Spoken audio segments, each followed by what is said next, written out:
कोकण मराठी साहित्य परिषदेचं 15वं कोकण मराठी साहित्य संमेलन महाड शहरात आयोजित करण्यात आलं होतं. काळकर्ते शिवपरांजपे साहित्य नगरीत भारतरत्न डॉक्टर बाबासाहेब आंबेडकर व्यासपीठावर हे संमेलन संपन्न झालं. कोकण मराठी साहित्य संमेलनाच्या उद्घाटन पूर्व कार्यक्रमाची सुरुवात ग्रंथ दिंडी आणि पर्यावरण दिंडीनं करण्यात आली.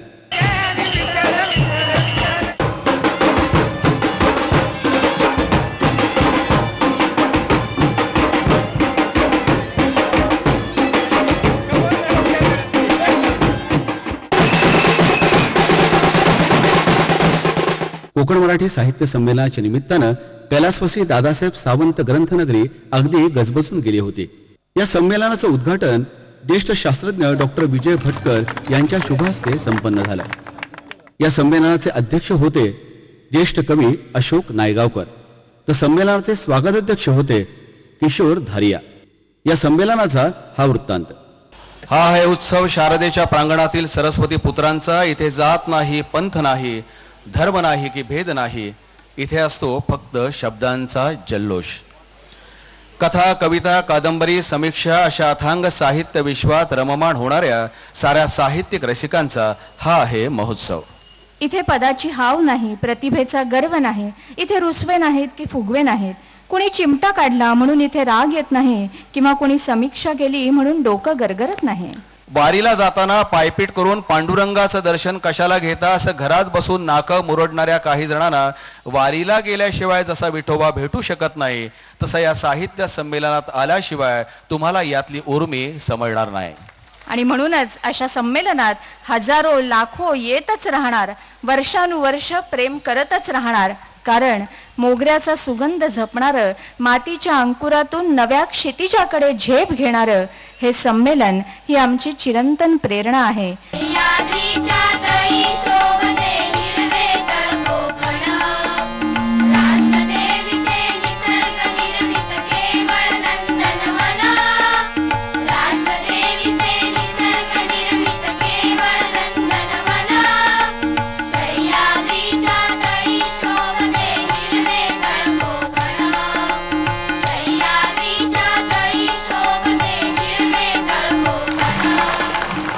मान्यवरांचं आता आपण स्वागत करणार आहोत. सगळ्यात प्रथम कार्यक्रमाचे जे उद्घाटक आहेत ज्येष्ठ शास्त्रज्ञ माननीय डॉक्टर विजय भटकर.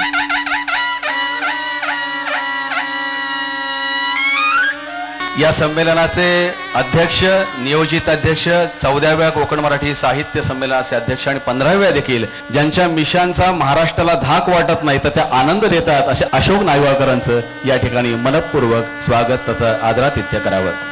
कोकण मराठी साहित्य परिषदेचे संस्थापक विश्वस्त, ज्यांनी हा कल्पवृक्ष 22 वर्षापूर्वी रत्नागिरीमध्ये रुजवला आणि त्याला खऱ्या अर्थाने आज वेगळी परिवर्तनाची वाट देण्याचं काम हे 15वं संमेलन या ठिकाणी करतंय. पद्मश्री मधु मंगेश कर्णिक संस्थापक विश्वस्त यांचं स्वागत स्मृतिचिन्ह, त्यांना उपर्ण आणि एक कल्पवृक्ष प्रदान करून त्या ठिकाणी देण्यात यावं. महाराष्ट्रातल्या सांस्कृतिक आणि सामाजिक जीवनामध्ये ज्यांचं वेगळं स्थान आहे असे आमचे हसरे पालकमंत्री माननीय नामदार सुनील तटकरे साहेब यांचं स्वागत भावे सर आणि मधु मंगेश कर्णिक साहेबांच्या उपस्थितीमध्ये त्यांनी करावं अशी मी त्यांना विनंती करतो. माननीय अनंतरावजी गीते.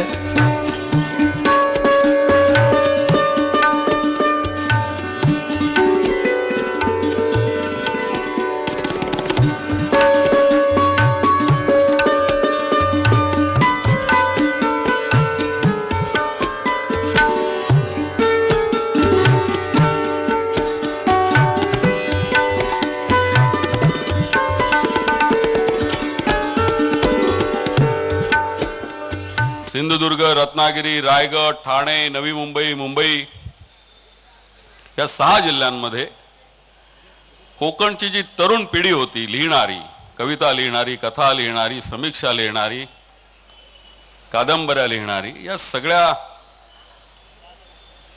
प्रतिभावंतांना हक्काचं घर नव्हतं, छत्र नव्हतं आणि या सगळ्या अनवाणी लेखकांना व्यासपीठ मिळावं, स्वतःचं घर मिळावं, सावली मिळावी म्हणून त्यावेळी अत्यंत अत्युच्च शिखरावर असलेल्या आणि आजही अत्युच्च शिखरावर असलेल्या मधुबाईंच्या मनात आलं की कोमस साप नावाचं काहीतरी आपण निर्माण केलं पाहिजे की जो कोकणचा आवाज निर्माण होईल. आणि गेल्या 23 वर्षात मित्र हो, आमच्या असंख्य कार्यकर्त्यांच्या जीव झोकून काम करणाऱ्या असंख्य कार्यकर्त्यांच्या साथीनं ही पालखी आम्ही पुढे नेत आहोत. रायगड जिल्ह्यामध्ये आणि विशेषतः महाडमध्ये असं एक मोठं संमेलन भरवायचं असं मनाशी पक्क केलं होतं. प्रत्येक गोष्टीचा योग यावा लागतो, तसा तो योग आज आलेला आहे. महाड शहरामध्ये ज्यावेळी हे साहित्य संमेलन घेण्याचा प्रस्ताव आला आणि आम्ही त्याला मान्यता दिली, त्यावेळी 23-24 वर्षापूर्वीची मला आठवण आली. माझे संपादक मित्र माधव गडकरी माझ्यावर त्यावेळी होते आणि मी रत्नागिरीच्या अखिल भारतीय साहित्य संमेलनाचा अध्यक्ष म्हणून नियुक्त झालो होतो. आणि मी असा निर्णय घेतला होता की मुंबईहून रत्नागिरीला थेट जाण्याच्या ऐवजी मधली अनेक महनीय व्यक्तींची जी गावं आहेत त्या गावांना भेट देऊन ही दिंडी साहित्याची रत्नागिरीपर्यंत घेऊन जायची. त्यामध्ये मग आंबोड्याचं इथल्या जवळ बाबासाहेब आंबेडकरांचं गाव होतं. जरा पुढे पलीकडे गेल्यानंतर सानेगुरूंचं पालगड होतं. त्याचं जरा पुढे पलीकडे गेल्यानंतर महामहोपाध्याय काडांचं गाव होतं, डॉक्टर मंडलिकांचं गाव होतं, महर्षी कर्व्यांचं गाव होतं आणि सगळ्यात शेवटी केशवसुधांचं गाव होतं मालगुंड. आणि मग रत्नागिरीला जाणार त्यावेळी स्वातंत्र्यवीर सावरकर आणि लोकमान्य टिळक अशा एकाहून एक दिग्गज ह्या विश्वविख्यात माणसांची गावं वाटेत असती. ही चुकवून मी रत्नागिरीला जाऊ शकत नव्हतो, म्हणून पहिला पडाव माझा या महाड शहरामध्ये आला. त्यावेळी किशोरभाई मला वाटतं चड्डीमध्ये किंवा इतके छोटे होते, आज ते मोठे झालेत. त्यांचे पिताश्री होते, वडील होते, अत्यंत अगत्याने त्यांचं स्वागत केलं त्यांच्या घरामध्ये. मला अजून आठवतं ते घर आणि आज पुन्हा गेलो तिथे. तिथे आमची चर्चा झाली कोकण मराठी साहित्य परिषद सुरू करावी, त्यांच्या लक्षात ठेवली. आणि तिथे या महाड शहरामध्ये कोमसापाची मुहूर्तमेढ एका अर्थाने रोवली गेली आणि तिचा आज वटवृक्ष झालेला असतो.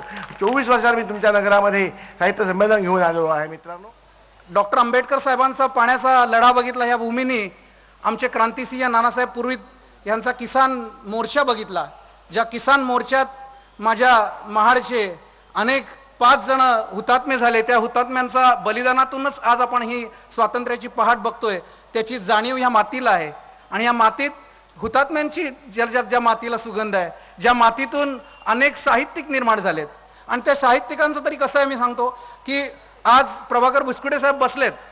महाडची चळवळ ही जी पुस्तक आपण दिलं त्यातून आम्हाला इतिहास कळला, साहित्यिकांची महती काय असते ही कळली.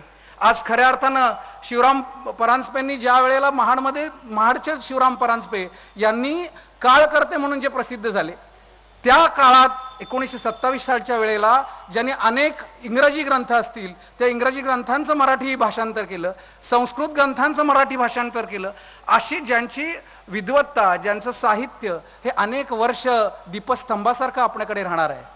साने गुरुजी कित्येक वेळा येऊन महाडमध्ये वास्तव्य करून आचार्य भागवतांकडे राहायचे आणि त्यांच्याकडून प्रस्तावना करून घ्यायचे. ते ह्याच भूमीतले. आपलं स्वागत करताना आम्ही मुद्दाम वेगळ्या पद्धतीने केलंय. आपल्याला उपर्ण दिलंय, शाल देता आली असती भावेसाहेब, पण आपल्याला उपर्ण दिलंय कारण आपल्या विद्वत्तेचं ते प्रतीक आहे. आपल्याला कल्पवृक्ष दिलाय कारण त्या कल्पवृक्षासारखी छाया आमच्या महाडकरच्या तरुणांवर पडावी.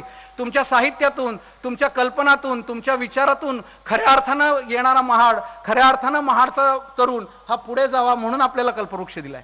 महाडच्या मातीने जशी ही सामाजिक, शैक्षणिक आणि साहित्यिक क्षेत्रातली रत्ने दिली, त्याचप्रमाणे मराठी भाषेला 2 शब्द सुद्धा दिले.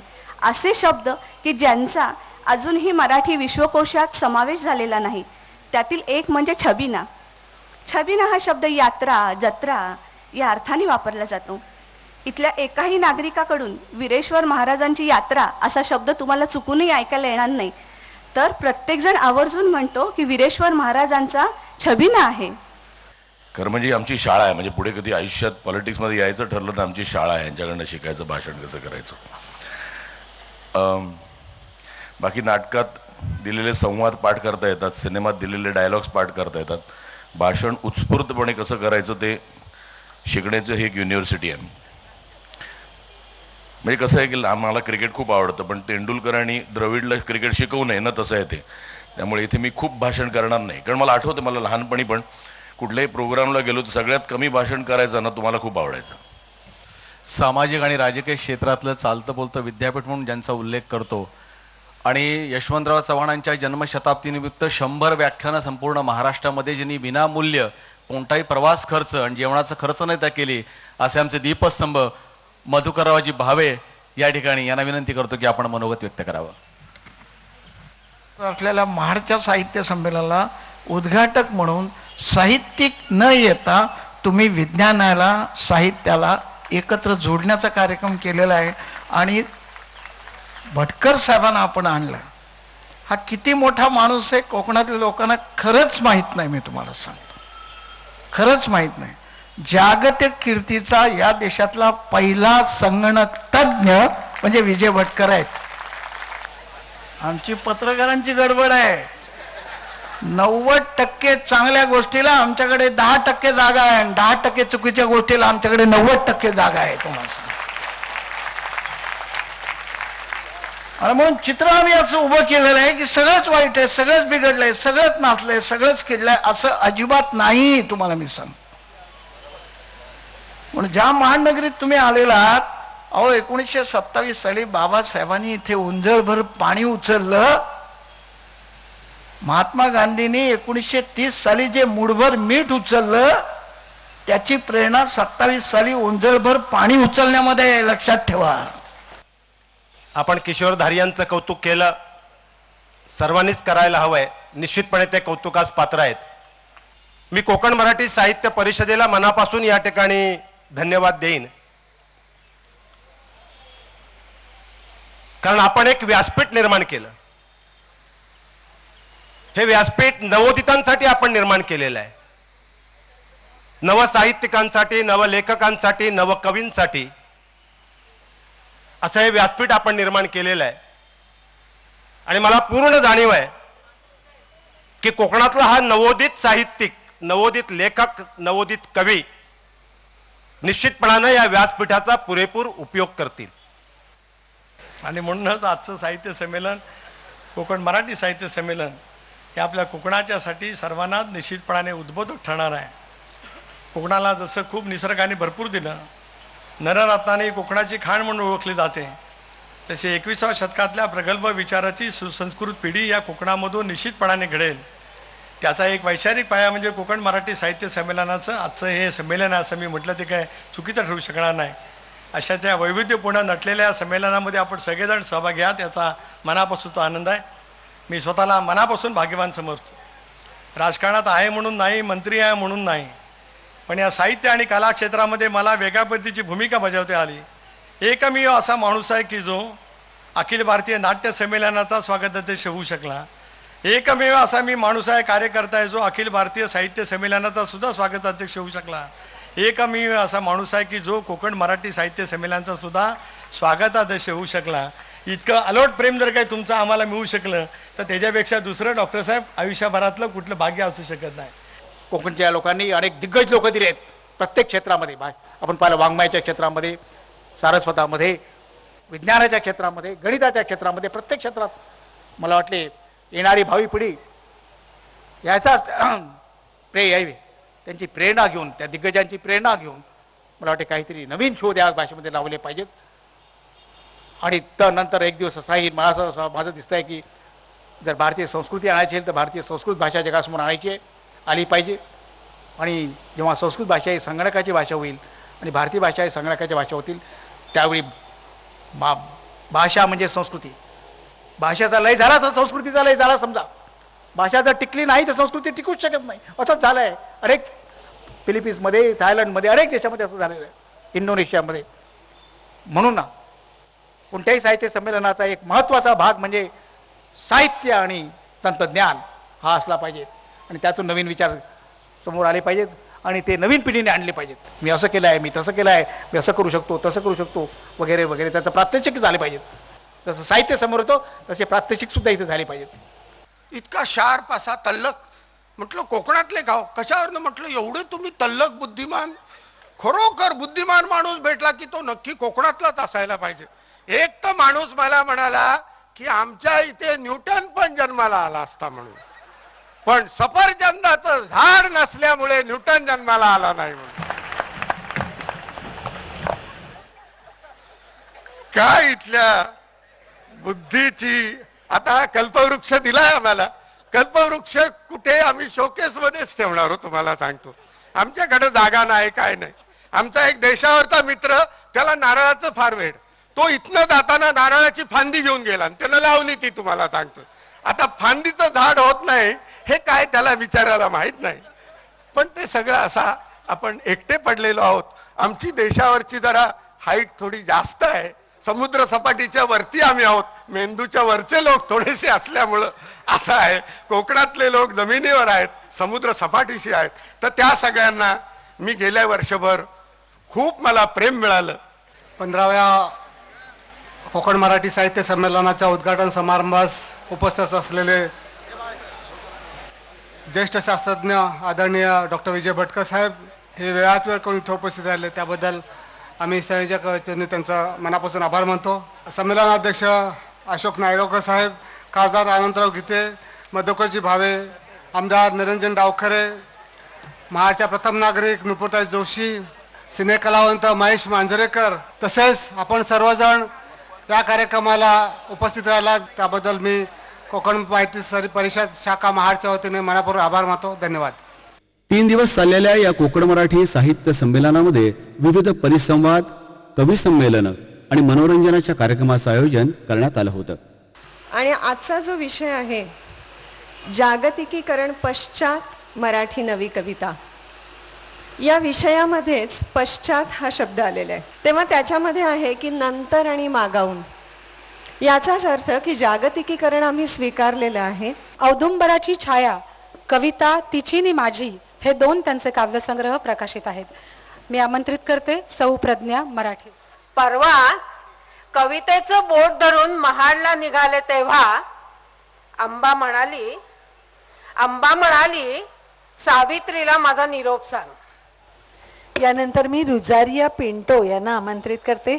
सिंधुदुर्ग जिल्हाध्यक्ष म्हणून ते कोमसापचं काम पाहतात. निवडान कसो येता, मंत्री कसो होता, पैसो कसो खाता, कायच कळना नाही. देव माणूस वाटलो, घोटाळ्यात कसो फसलो, तरी कोर्टात सुटलो, कायच कळना नाही. नेतो म्हणता म्हणता, मंत्री होता होता, तडीपार कसो झालो, कायच कळना नाही. सर्व धर्म समभाव, आदर्श होतो गाव, काडी लावणाऱ्याचं नाव, कायच कळना नाही. आमच्या महाराष्ट्रात चांगलं आणि वाईट यांचं मिश्रण घडलं आहे, घडत आहे आणि घडणारही आहे. खरं म्हटलं की सख्या आईला राग येतो, यात तथ्य आहे असे म्हणतात. म्हणूनच मग भावना दुखवतात आणि भडकवल्याही जातात. आमचं ते रागानं बिसल बाई, आमचं ते रागानं बिसल बाई, काय झाला कळत नाही. आमचं ते रागानं बिसल बाई, आम्ही घेतली मसाल पाना. यानंतर आजच्या या काव्य मैफिलीचा आढावा घेण्यासाठी मी आमंत्रित करते आजच्या या काव्यसंध्येचे अध्यक्ष माननीय श्रीयुत रवींद्र आवटी सर. कविता ही अनादी काळापासून चालत आलेली कविता आणि अनंत काळापर्यंत चालणारी ही कविता आहे. कविता ही कवीच्या मनाचा उत्स्फूर्त प्रतिसाद आहे आणि ती हृदयापासून निघते आणि हृदयाला भिडते. कारण कवी शब्द पेरत असतात आणि रसिक ते वेचत असतात. म्हणूनच म्हणतात रसिक मुका कवी असतो, कधी बोलका रसिक असतो. कविता लिहिणं साहित्यिकांना पेलवत नाही. कविता ही विजेसारखी असते.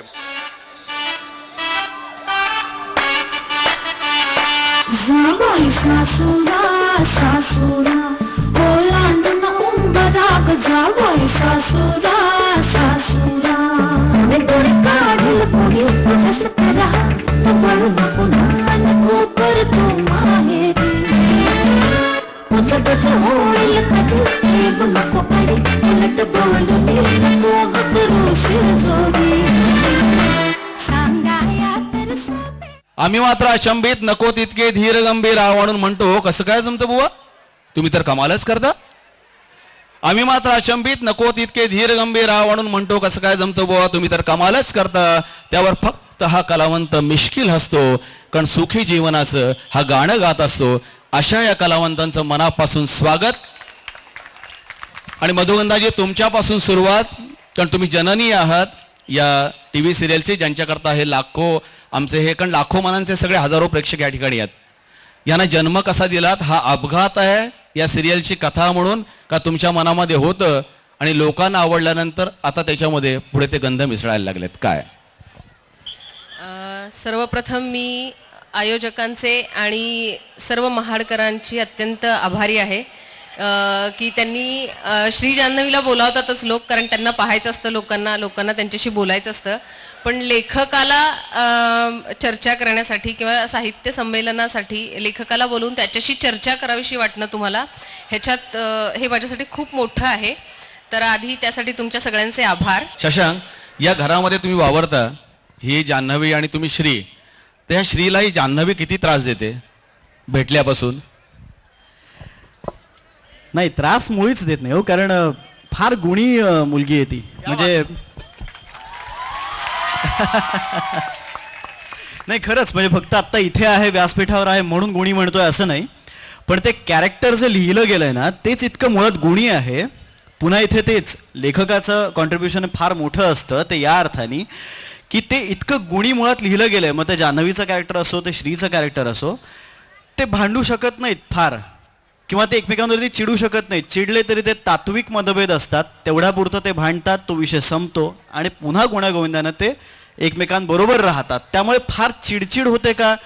तर जी आपल्या सगळ्यांच्या घरामध्ये असते तसेच काही विषय असतात आणि त्यामुळे चिडचिड असते, पण त्या व्यतिरिक्त जान्हवी काही चिडते, रागावते असं नाही होत. जान्हवी, या सगळ्या भूमिकेंमधनं जेव्हा आता जान्हवी म्हणून लोक ओळखतात, आम्ही म्हटलं तेजश्री प्रधान येणार आहे, माझ्या मुलीला मी सांगितलं, तर म्हटले ती काय करते, कुठे असते?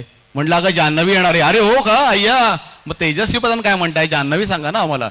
असा हा नावाचा झालेला बदल आहे, हे पाहिल्यानंतर काय वाटतं? तेजश्री प्रधानची जान्हवी झाली, काय वाटतं?